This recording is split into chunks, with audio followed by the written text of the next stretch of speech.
अस्सलाम वालेकुम dear students. आप देख रहे हैं सैयद अली एकेडमी और आज की इस वीडियो के अंदर हम जिस टॉपिक का डिस्कस करने वाले हैं वही हमारे पास इंजरीज इन द जॉइंट, यानी कि जो हमारे जोड़ होते हैं जहाँ पर दो हड्डियाँ आपस में जुड़ी हुई होती हैं, उस जॉइंट के अंदर किस तरह से जख्म लग सकते हैं और चोट लगने की वजह से क्या मामला हो सकते हैं। तो इसके बारे में इंट्रोडक्शन में लिखा हुआ है, joints are injured when the ligaments are twisted or torn due to over use of muscles, repeated heavy physical activities और एनी इंजरी। अगर हम जॉइंट्स की बात करें तो जॉइंट्स हमारे तब डैमेज होते हैं जब हमारे लिगामेंट्स डैमेज होते हैं। अब लिगामेंट्स क्या होते हैं? दो बोन्स को जोड़े रखने का काम लिगामेंट्स का होता है। लिगामेंट एक तरह का टिश्यू होता है जो दो बोन्स को जोड़े रखने का काम करेगा। अगर लिगामेंट्स ट्विस्टेड हो जाए, लिगामेंट मुड़ जाए, लिगामेंट टूट जाए, और लिगामेंट किस तरह से टूटेंगी? अगर हम मसल्स को ज़्यादा यूज़ करेंगे, ज़्यादा फिजिकल एक्टिविटीज़ करेंगे या कोई चोट लगेगी तो हमारे लिगामेंट्स जो हैं वो डैमेज हो जाएंगे। और मज़ीद लिखा हुआ है लिगामेंट जब डैमेज हो जाएंगे तो दो बोन्स आपस में जुदा हो जाएंगी। मज़ीद लिखा हुआ है the common type of joint injuries are as follows. दो किस्मों का बयान है जिनको हम डिस्कस करेंगे कि वो कौन से जॉइंट में मामलात होते हैं। सबसे पहला जो हमारे पास मौजूद है वो है डिसलोकेशंस। जॉइंट अपनी जगह से फिर जाए, जॉइंट अपनी जगह से दूसरी जगह पर आ जाए, जिससे तस्वीर में आप देखेंगे शोल्डर डिसलोकेशन को दिखाया हुआ है। नॉर्मल आप देखेंगे तो जॉइंट जो है, यानी कि यहाँ पर जो ह्यूमरस हेड है, वो हमें मालूम है कि ह्यूमरस का हेड जो है वो स्केपुला की कैविटी के अंदर मौजूद होता है। लेकिन आप तस्वीर में देखेंगे आपको एक एंटीरियर डिसलोकेशन और दूसरा पोस्टीरियर डिसलोकेशन नजर आ रहा है। इसमें आप देखेंगे कि जो स्केपुला वाली जगह है वहां से ये पीछे की तरफ आ चुका है, और उसके अलावा यहाँ देखेंगे आप वो वहां से आगे की तरफ आ चुका है। तो ये दो तरह की लोकेशंस हमारे पास जॉइंट्स की हैं, यानी कि जॉइंट अपनी जगह से हिल जाए, अपनी जगह से चला जाए। अब ये जो टिश्यू था ये कनेक्टेड था लिगामेंट्स के जरिए से। अगर लिगामेंट्स डैमेज होंगी तो लाजमी बात है वो अपनी जगह पर मौजूद नहीं रहेगा बोन। तो लिगामेंट्स की डैमेज होने की वजह से ये सारे मामला होते हैं। तो अगर हम डिसलोकेशन की बात करें, डिसलोकेशन जगह का बदल जाना, तो लिखा हुआ है dislocation is the complete change of position or separation of the bone in a joint due to any injury, arthritis or weakening of muscles and tendons। अगर हमारे पास बोन्स है वो मुकम्मल तौर पर अपनी जगह बदल दें या सेपरेट हो जाए बोन्स। सेपरेट क्यों होंगी? इंजरी की वजह से। रीमेटोइड अर्थराइट जो होती है इम्यून सिस्टम जिसमें हमारे बोन सेल्स को डैमेज करता है, उस अर्थराइट की वजह से भी बोन्स अपनी जगह से हिल सकते हैं। मसल्स कमज़ोर हो गए तब भी बोन हट सकता है। उसके अलावा लिगामेंट्स जो होते हैं उनका भी असर होता है। यहाँ टेंडोन का लिखा हुआ है, टेंडोन मसल को बोन के साथ जोड़ती है। तो अगर टेंडोन कमज़ोर हो गए, मसल हिल चुका है, तो उसके साथ साथ बोन भी हिल जाएगा, और उसके अलावा लिगामेंट का असर भी होगा। मज़ीद लिखा हुआ है इट में damage the nerves and surrounding tissues. जब बोन हट जाएगी तो नर्व्स को भी डैमेज होगा, बराबर में जो मसल्स की या कोई और टिश्यूज मौजूद होंगे उन्हें भी डैमेज होगा।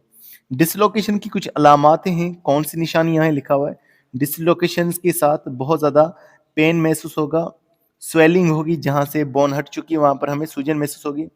Instability of the joint, joint ठीक से काम नहीं करेगा, जॉइंट मूव नहीं कर पाएगा। उसके अलावा ब्रूसिंग, यानी कि कुछ दाग वगैरह उस जगह पर आ जाएंगे। तो ये हमारे पास कुछ डिसलोकेशन की साइंस हैं। लेकिन डिसलोकेशन कोई ऐसा मामला नहीं कि जिसको ठीक ना किया जाए। तो लिखा हुआ है dislocation can be manage by surgery. Surgery के जरिए से ठीक किया जा सकता है। Physical bone manipulation by the doctor, doctor जो है उसे ठीक कर सकता है। डॉक्टर उसको प्रेशर के साथ उस बोन को अपनी ओरिजिनल पोजीशन पे ला सकता है। उसके अलावा रेस्ट एक तरीका है, रेस्ट के ज़रिए से वो खुद से ठीक हो जाएगा। फिजिकल थेरापीज, फिजियोथेरापिस्ट जो होते हैं वो प्रेशर वगैरह अप्लाई करके इसे ठीक कर सकते हैं, बोन को अपनी जगह पर वापसी लाने में मदद कर सकते हैं। तो अब हम एक और डिसऑर्डर का जिक्र करते हैं, एक और इंजरी का जिक्र करते हैं जो कि जॉइंट के अंदर होगी, जिसका नाम लिखा हुआ है स्प्रेन। स्प्रेन की बात करेंगे तो लिखा हुआ है sprain is related to mild or severe grade of stretching और tearing of ligament that hold the joint bone together. हमें मालूम है कि जॉइंट में बोन्स लिगामेंट्स के जैसे जुड़े हुए हैं। अगर उस लिगामेंट में स्ट्रेचिंग आ जाए, यानी कि लिगामेंट खींचे जाएं, तो लिगामेंट्स के खींचे जाने से लिगामेंट्स डैमेज हो जाएंगी। जब लिगामेंट्स डैमेज हो जाएंगी तो वो बोन्स आपस में जुदा हो जाएंगी। तो स्प्रेन किस तरह से होगी? तो लिखा हुआ sprain can be result of sudden twist of limb associated with the joint. अभी स्प्रेन किस तरह से होगा? तो लिखा हुआ है कि जब हमारी बाजू मोड़ी जाएगी और वो बाजू अगर जॉइंट के साथ जुड़ी हुई है तब स्प्रेन होगा। और ये स्प्रिन जो है लिगामेंट्स को तोड़ देगा। और ये कहाँ पर मोस्टली हमें देखने को मिलता है? एंकल्स में, यानी कि हमारे जो टखनी वाला रीजन होता है पैर का, जैसे ये एंकल्स इन्होंने बनाया हुआ है। उसके अलावा नी में, घुटने में देखने को मिलेगा, और दूसरा रिस्ट के अंदर हमें ये देखने को मिलेगा। उसके अलावा मजीद अगर हम इसकी निशानियों का जिक्र करें तो लिखा हुआ है the common symptom of sprain are pain. एक तो पेन महसूस होगा, स्वेलिंग होगी, इन्फ्लेमेशन होगी, और ब्रूसिंग यानी कि दाग वहाँ पर बन जाएंगे। A person suffering from sprain must take rest. जो शख्स इससे गुजर रहा है उसे रेस्ट लेनी चाहिए। Format with ice packs. जहाँ पर ये डैमेज हुआ है लिगामेंट, वहाँ पर रेस्ट के साथ साथ वो आइस को भी लगाता जाए। आइस के टुकड़े जो किसी कपड़े में रख सकता है, और आइस से वो प्रेस करे उस टुकड़े को, उस जगह को। उसके अलावा use bandages over the injury. कुछ जो है पट्टियाँ वगैरह वो डाल दे उस इंजरी वाली जगह पर, ताकि वो हिस्सा मूव ना कर सके। और लिखा हुआ है समटाइम्स सर्जरी नीडेड। कभी कभार फिर अगर मामला और कॉम्प्लिकेटेड है तो सर्जरी की भी ज़रूरत हो सकती है। वरना जो ऊपर बताए गए तरीके हैं, बैंडेजेस लगा दिया, उस पार्ट को इमूवेबल बना दिया, हम इन्फ्लेमेशन को रोकने के लिए आइस लगा रहे हैं, तो इस तरह से भी रेस्ट कर रहे हैं, तो इस तरह से भी ये ठीक हो सकता है खुद से। तो डियर स्टूडेंट्स, अब हम जिस टॉपिक का जिक्र कर रहे हैं वही हमारे पास first aid treatment for the joint injuries and fractures. कि अगर हमारे पास जॉइंट में कोई इंजरी आ चुकी है, जॉइंट डैमेज हो चुका है, या कोई बोन फ्रैक्चर हो चुकी है, बोन में चोट लग चुकी है, बोन ब्रेक हो चुकी है, उस दौरान हमें जो फर्स्ट एड ट्रीटमेंट देना है वो किस तरह से होगा? फर्स्ट एड ट्रीटमेंट इस तरह से होता है कि बुनियादी तौर पर आप खुद से ही पहले तो इंतज़ार ना करें ज़्यादा मेडिकल का कि वो आएँ और वो कुछ देखें। उससे पहले ही आप इंतज़ाम कर दें, उससे पहले ही आप उस जॉइंट से रिलेटेड अगर कोई प्रॉब्लम है, आप खुद से ही उसको ठीक करें। तो इसके बारे में लिखा हुआ है first aid refers to medical attention usually administered immediately after the injury occurs and where it occurred. कि अगर कहीं पर इंजरी हो चुकी है, वहाँ पर खुद से ही जो है वहाँ पर मेडिकल अटेंशन दी जा रही है, खुद से ही उसे ठीक किया जा रहा है। तो इस तरीके को हम फर्स्ट एड कह रहे हैं। अब इसके अंदर कौन से मामलात होंगे, कैसे फर्स्ट एड दी जाएगी, तो उस हवाले से आपकी बुक में कुछ पॉइंट्स मेंशन है जिनको हम डिस्कस करेंगे। इससे लिखा हुआ है keep the patient in the resting condition. Patient को हमने सबसे पहले तो मूवमेंट नहीं करानी, पेशेंट को रेस्टिंग कंडीशन में रखना है।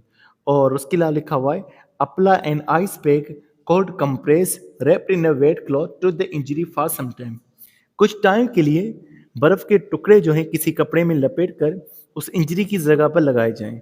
उस इंजरी की जगह पर ठंडे चीज़ से जो है कंप्रेस किया जाए, ताकि इन्फ्लेमेशन वगैरह ना हो।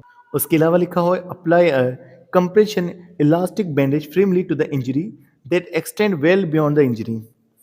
अगर कोई इंजरी हो चुकी है तो उस इंजरी की जगह पर जो है इलास्टिक बैंडेज जो है वो मजबूती के साथ जोड़ दी जाए, ताकि वो इंजरी ज़्यादा फैले नहीं।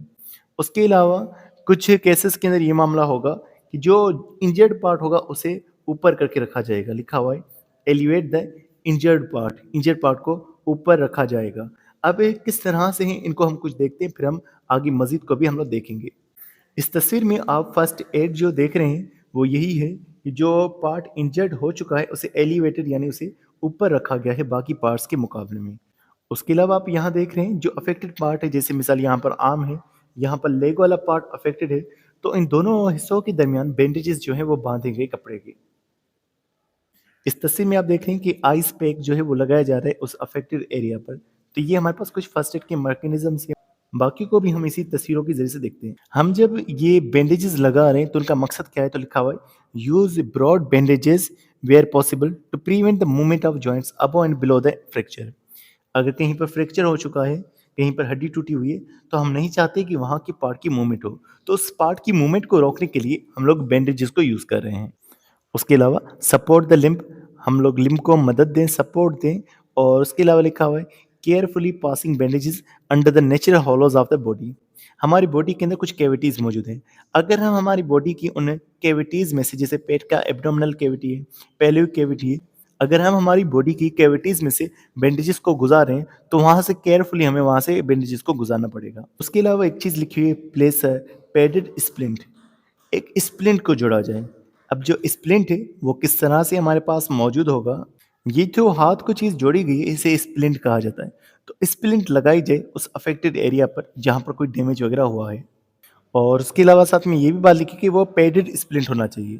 पैडेड स्प्लिंट का मतलब ये होता है कि वो स्प्लिंट एक हार्ड मटेरियल है, तो स्प्लिंट और आर्म के बीच में कोई फ़ोम की कोई सॉफ्ट सी चीज़ मौजूद होनी चाहिए। मज़ीद लिखा हुआ है, place padding between the splint and natural counter of the body and secure firmly कि स्प्लिंट और हमारा जो नेचुरल पार्ट है बॉडी का, उन दोनों के दरमियान में पैडिंग यानी कि सॉफ्ट कोई फ़ॉर्म का मटेरियल डाला जाए और उन दोनों हिस्सों को मज़बूती के साथ सिक्योर किया जाए। तो ये हमारे पास बुनियादी ट्रीटमेंट होता है। जब भी कोई ज़ख्म होए तो हमें पहले तौर पर एहतियातन हमें ये चीज़ें करनी चाहिए ताकि वो जो ज़ख्म है वो ज़्यादा ना फैल जाए। मिसाल के तौर पर किसी को घुटने के अंदर मरोड़ आ चुकी है, कोई घुटना ठीक से वो मूव नहीं कर पा रहा, कोई भी उसको मामला हो सकता है घुटने से रिलेटेड, जैसे कि स्पेरेन हो सकता है। अब उस कंडीशन में हम उसको कहें कि आप चलो आगे चलकर देख लो, तो ये मामला नहीं होंगे। हमें उस पार्ट को सिक्योर करना पड़ेगा, हमें उस पार्ट को जो है एलिवेट करना पड़ेगा या उस पार्ट पर आइस पैक्स लगाए जाएँगे और वो जल्दी फिर रिकवर भी हो सके।